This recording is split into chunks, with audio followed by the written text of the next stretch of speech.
And there's breaking news coming in chaos in Sri Lanka Parliament. Rajapaksa supporters clash with UNP members. Rajapaksa's camp protesting in Lanka Parliament. This is after the Speaker, Jayasuriya, tried to bring in no confidence motion against Rajapaksa protesters. They are throwing chilli powder at the Speaker. There are reports that the second no confidence motion against Rajapaksa has been passed. Parliament has been adjourned. According to the latest that we are picking, Rajapaksa has lost no confidence motion. This is the latest that we are picking, as Rajapaksa's motion could not be taken up. And to bring us more details on this news story, I am joined in by our correspondent Ashwin, live from Colombo. Ashwin, what is the latest that you are picking on these developments coming in from the Sri Lankan Parliament?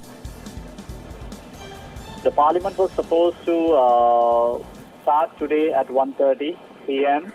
and before Parliament was started, Mahinda Rajapaksa supporters rallied around the Speaker's chair, and MP Arundika Fernando occupied the Speaker's chair forcibly.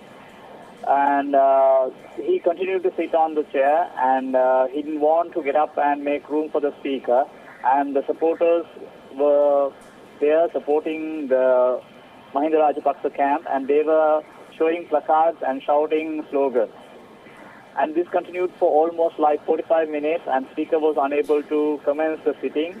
And eventually the Speaker came inside the chamber with almost like 50 policemen, but he was cornered to a certain location inside, and police was protecting him, and the mob was throwing dustbins, books and all that, and they attacked the Speaker with chili powder diluted in water. And this continued, and once the MP who was occupying the Speaker's chair got up to throw things, the aides got in and removed the Speaker's chair as well. So the mob destroyed all telephone lines and the books, the mics, the table lamps, everything went on air.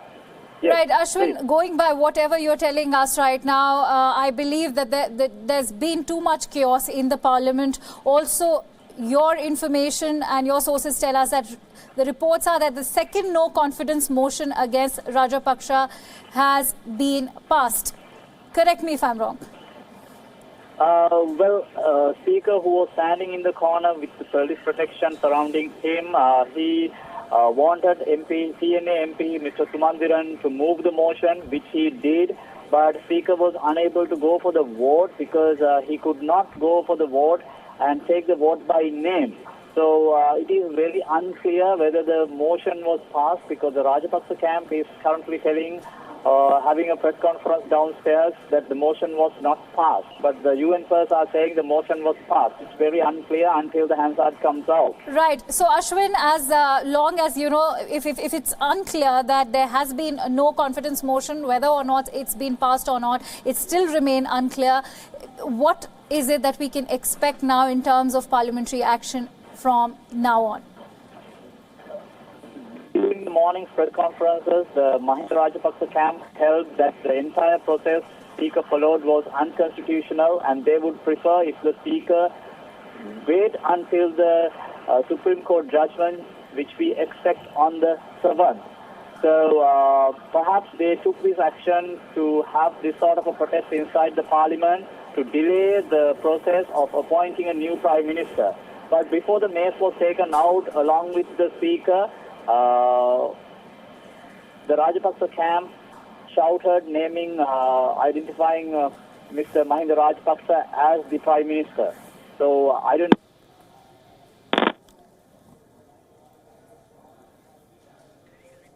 All right, so we just lost the phone line with Ashwin. We are trying to reconnect with him, but that is the latest that Ashwin has managed to provide us, that there is chaos currently in the Sri Lankan Parliament, and that Rajapaksa supporters have been clashing with UNP members. And the Rajapaksa camp is protesting in the Lankan Parliament. That is the latest that we are picking on. This after the Speaker tried to bring in the no confidence motion against Rajapaksa. So as of now, whether or not the no confidence motion has been passed still remains unclear as per our sources and as per our correspondent Ashwin, who's just brought us the latest details. We were also told by Ashwin that protesters were throwing chili powder at the Speaker. That is the sort of chaos that we are looking at happening inside the Sri Lankan Parliament. The reports clearly stating that the second no confidence motion against Rajapaksa has not been passed as of now. It is still unclear with all the chaos that has ensued. Parliament has been adjourned for now. UNP also claims that Rajapaksa lost the no confidence motion, but it's important to establish the fact that these are claims coming in from Ranil Wickremesinghe's party, that is the UNP, claiming that Rajapaksa has lost the no confidence motion.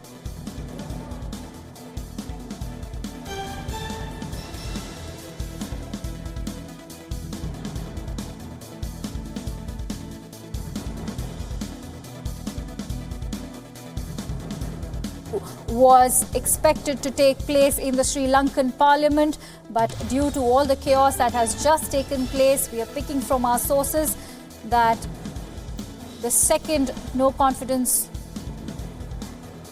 motion against Rajapaksa still stands unclear. Lot of chaos being reported from the Sri Lankan Parliament, where we are being told that protesters have been throwing chili powder at the Speaker, and reports suggesting that the second no confidence motion against Rajapaksa has probably still not been passed. And for now, Parliament in Sri Lanka has been adjourned, while the UNP, Ranil Wickremesinghe's party, is still claiming that Rajapaksa lost the no confidence motion. Rajapaksa's team, on the other hand, is saying that the motion could not be taken up.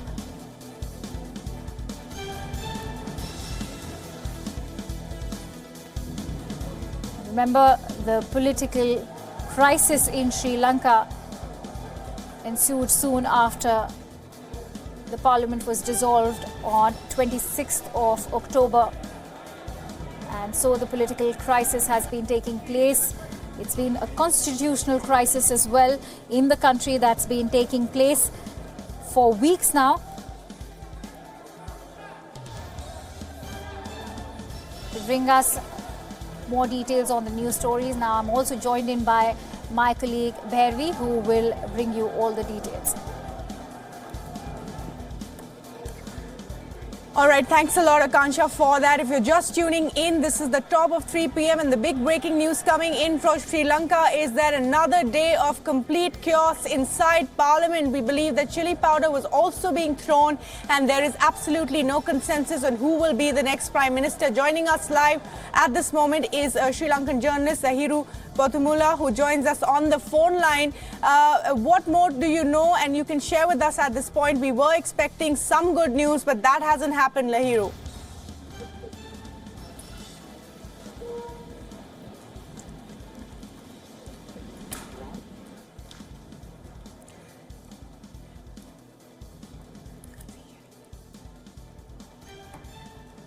All right, Lahiru Pothumala, if you can hear me, the big breaking news, of course, coming in from inside Parliament is that it's been a second day of chaos and no resolution to the crisis of who is going to be the next Prime Minister.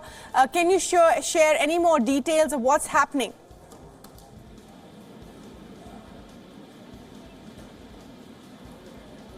I'm just going to, in a sense, just recap what's happened in the last half an hour or so. We've been getting visuals from inside where the Speaker actually on your screens had to be given police protection to get out of the Parliament. This was another day of crisis, constitutional crisis in Sri Lanka. Now, supporters of the UNP and Rajapaksa camp actually clashed inside the Parliament.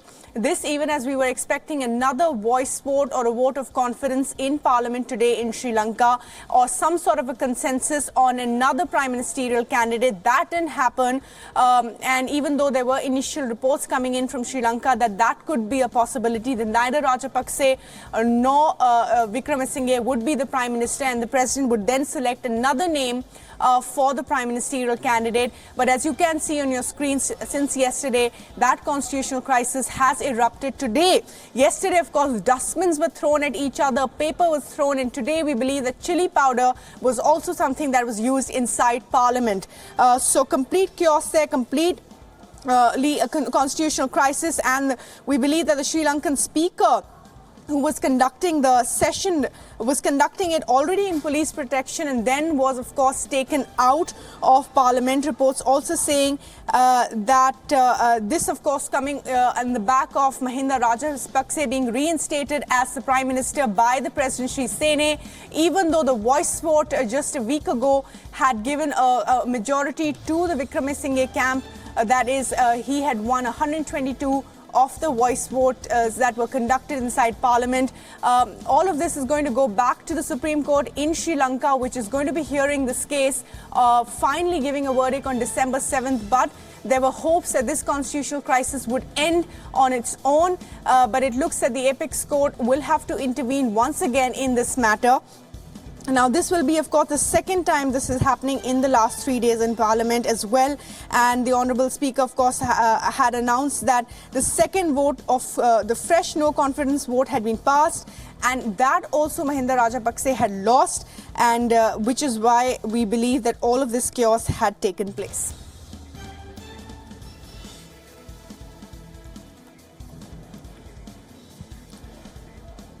So even though, of course, we continue to show you those visuals of what exactly is happening in Sri Lanka amid the ongoing political crisis, the Sri Lankan deputy leader of the United National Party, which is Sajid Premadasa, exclusively spoke to Wion, saying that several irregular steps have led to the current constitutional crisis in the island nation. And Premadasa has also said that he is ready for any responsibility, be it the prime ministership or the leadership of the party. All of this coming in the backdrop of the news that there may be a consensus candidate that both sides may agree to. Listen in. Always mentioned that I'm ready to undertake any task, any responsibility that I'm bestowed with. But these tasks and responsibilities have to be allocated to me in a prim and proper manner, following credible political guidelines that ensures democracy and freedom of choice. Just because people ask me to assume positions, I will not do so of my own singular volition. The process has to be foolproof democratic.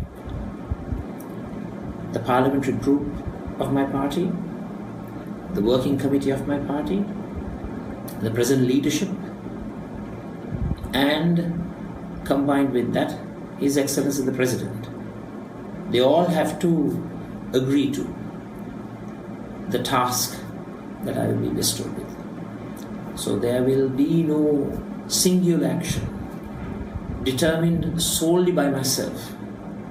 That will not happen with Sajid.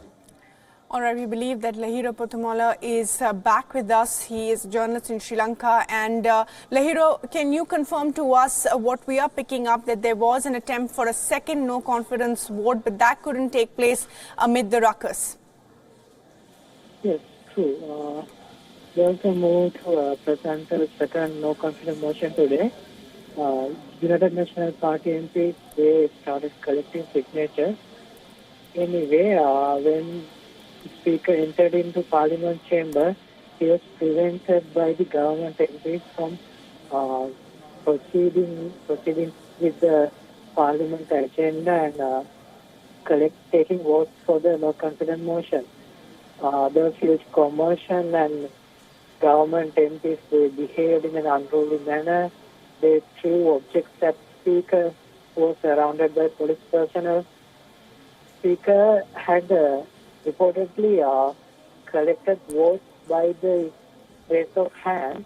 However, it's not confirmed. Speaker had said the no confidence motion had passed today as well. However, it was not confirmed as of yet because there was huge commotion, upheaval inside the chamber. Therefore, Speaker had to leave as soon as he came in, surrounded by police personnel. He had to leave the chamber without proceeding with any agenda today. Okay, so has the House been adjourned now, Sinadai, and what happens next, Lahiru? What is the status? We were hoping for some sort of consensus today, of a consensus candidate maybe as well, but that hasn't happened. So any news now of what next? What's next? As soon as 5 and 6 cups were take out in Parliament, President said he asked all Parliament members to behave in a ruling manner and follow the Constitution and Parliament procedures.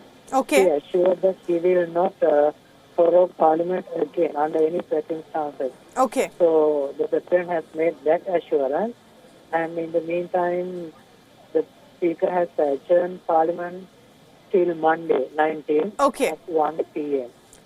All right, Lahiru, thanks very much indeed for joining us with the latest there. So once again, the Parliament there in Sri Lanka being adjourned till Monday. That is what Lahiru, a journalist from Sri Lanka, is telling us, that amid the chaos, of course, once again, the House adjourned. There was supposed to be another no confidence vote. That couldn't take place, we believe, because of all that happened. And these are visuals that we are continuing to get you. This, of course, could be that chili powder attack inside Parliament, as we've been pointing out. There's been dustbins thrown at each other, paper thrown, and now, of course, chili powders as well being used for assaulting each other. This, of course, are lawmakers in Sri Lanka. This is a constitutional crisis that is just deepening within Sri Lanka, even though, of course, there has been a lot of international pressure and the apex court asking that the dissolution of Parliament be revoked and that the voice vote be conducted. And in that voice vote, of course, Ranil Wickremesinghe won, but the President and Rajapaksa have not agreed to that. So these are the new visuals that we are getting you from Sri Lanka.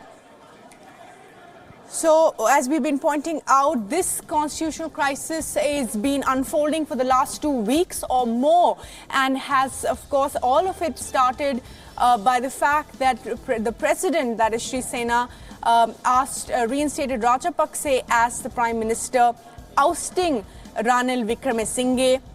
The matter, of course, then went to the apex court, where the dissolution of Parliament was struck down by the court. Eventually, of course, there was a no confidence vote, a voice vote, in which Ranil Wickremesinghe won.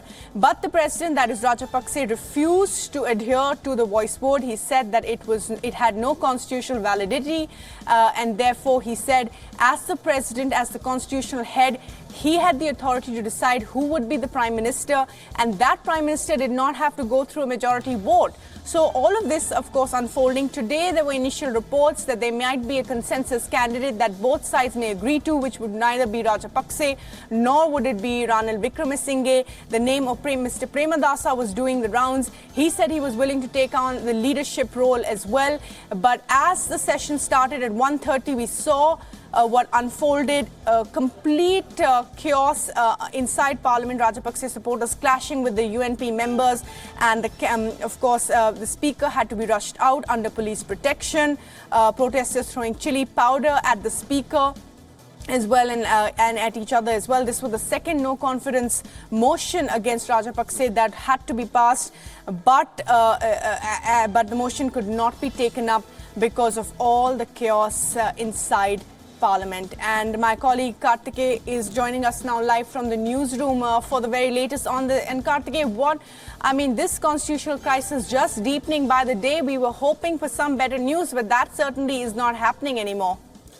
You see, in parliamentary democracy, sometimes it's been seen in South Asia that certain protocols are, violated, so that certain rules or certain establish the precedents cannot be implemented.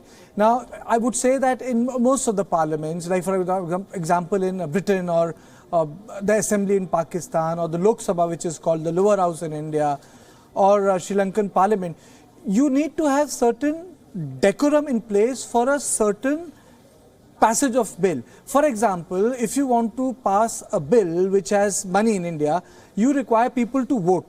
Now, in a procedure like this in Sri Lanka, where you were deciding upon as to who is going to be the Prime Minister and how the constitutional arrangement would work, which requires people to vote and press button, which means division of the House. In this case, what happened? Voice vote. Even in India, you cannot pass the budget on a voice vote. So the whole thing boiled down to this voice vote in Sri Lanka, where now, despite demonstration of majority or what we call numbers in the House, they were not able to clear certain constitutional hurdles or resolve certain constitutional positions because the assembly was not in order. So when we use the word assembly not in order, it nullifies any decision which has taken place. So it primarily requires a lot of strength or a lot of intervention on part of the chair. But most of the times I have seen that people try to ensure or people try to misuse this clause of assembly not in decorum or the way it has to function and does not function that way, so the procedure gets paralyzed. And I'll give you a couple of examples. You would remember, Bhairavi, that despite the number, despite the intention, women reservation bill could not get passed in Rajya Sabha. People had to be evicted from there, but it could never happen in Lok Sabha. People would come and that they would take the bill. Similarly, I have also seen that number of times when a bill has to be prevented from being thrown, the House does not follow the lines of decorum. Even in this case, that the similar tactic has been deployed. But apart from that, I would say it's a real constitutional problem for Sri Lanka, and it is tragic that a country which has seen 15 years of straight civil war, which ended in 2008 and 9, has is again witnessing such political instability. Right, Karthik, and it's important to note, of course, it has seen a long civil war, which is why this is so important. But many are speculating just exactly why the president is supporting Rajapaksa, a former strongman, of course, in Sri Lanka. Even as Lahira, who we were talking to earlier, said, well, the House has been adjourned till Monday, Karthike. But what exactly happens now? What are the possibilities that this throws up? Does it go back to court, as we already know? Or can there still be consensus, as you were talking about constitutional and parliamentary procedures?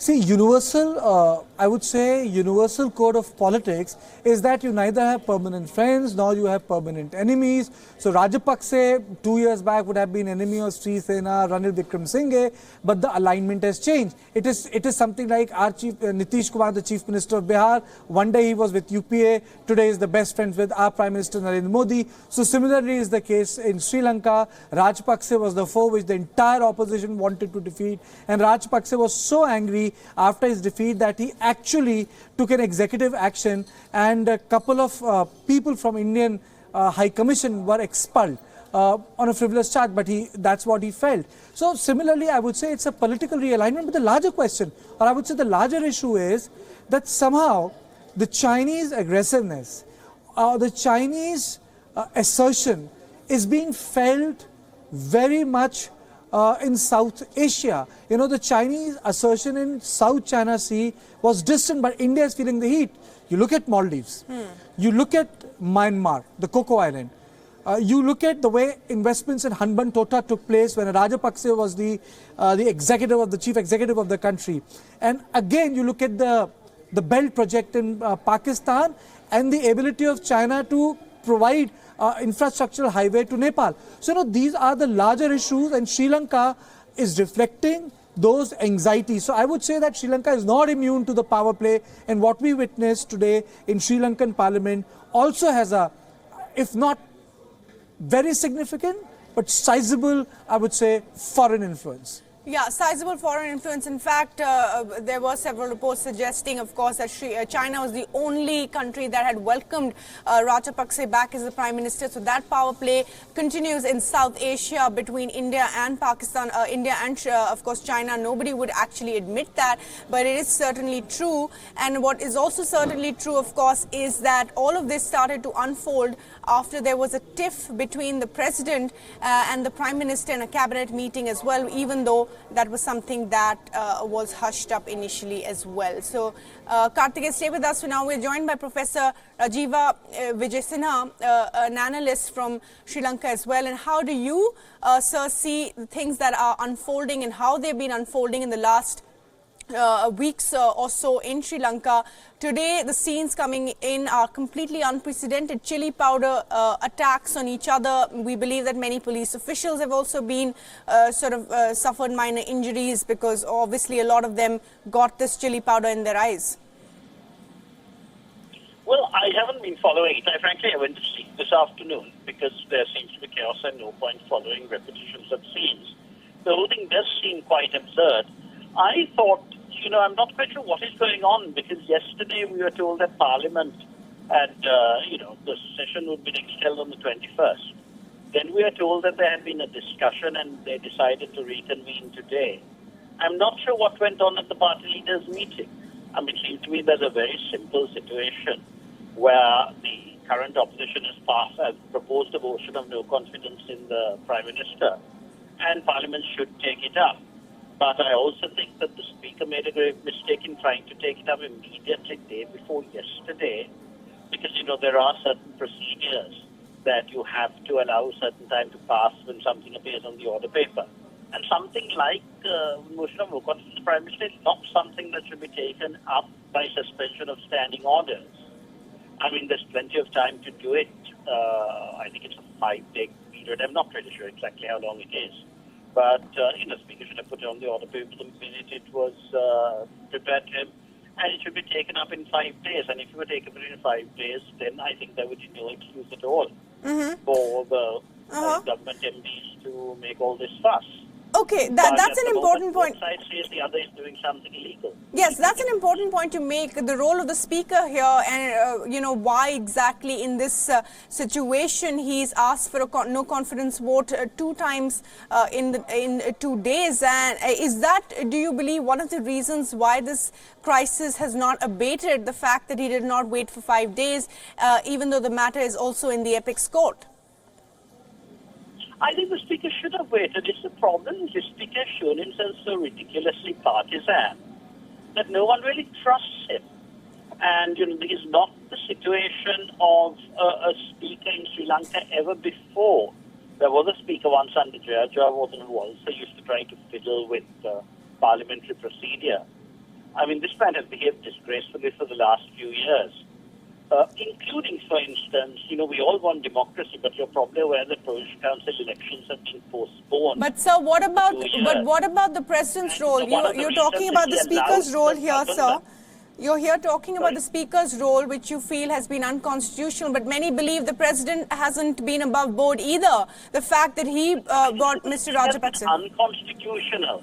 There's no question of a Speaker being unconstitutional.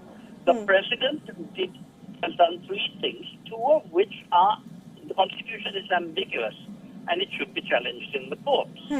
Now, the first was the sacking of the Prime Minister, which I think, one of the big problems was these amendments to the Constitution introduced in 2015 were not introduced with proper debate.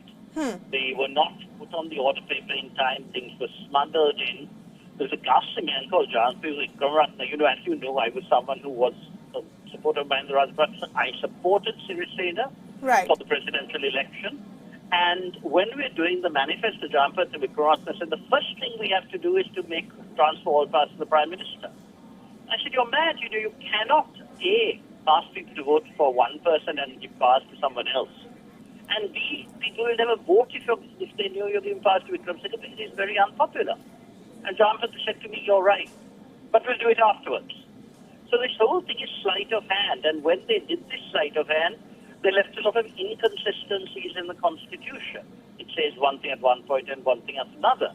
And, the West seems to think that we're a parliamentary democracy. We're not. We're a democracy that elects an executive president. So the president does have a lot of executive power. But when he seems to go against the Constitution, it must be decided by the courts. And this is right to what is done. But the Speaker addled things by saying the third thing the President did, which was to prorogue Parliament, was unconstitutional, and it's not. And the Speaker realized that, so he finally only summoned Parliament on the day the President said it could be summoned. Right. But of course, it created a lot of bad blood, and that is why the present government is behaving appallingly, and I quite agree they're behaving appallingly. So are the members of the opposition. But there is such a lack of trust in the Speaker that, as I just said 2 minutes ago, he should have followed the procedure. There is no doubt. Fair enough. Fair enough. Professor Rajiv Vijayasena, thanks very much indeed for joining us with your perspective there on how things are unfolding in Sri Lanka.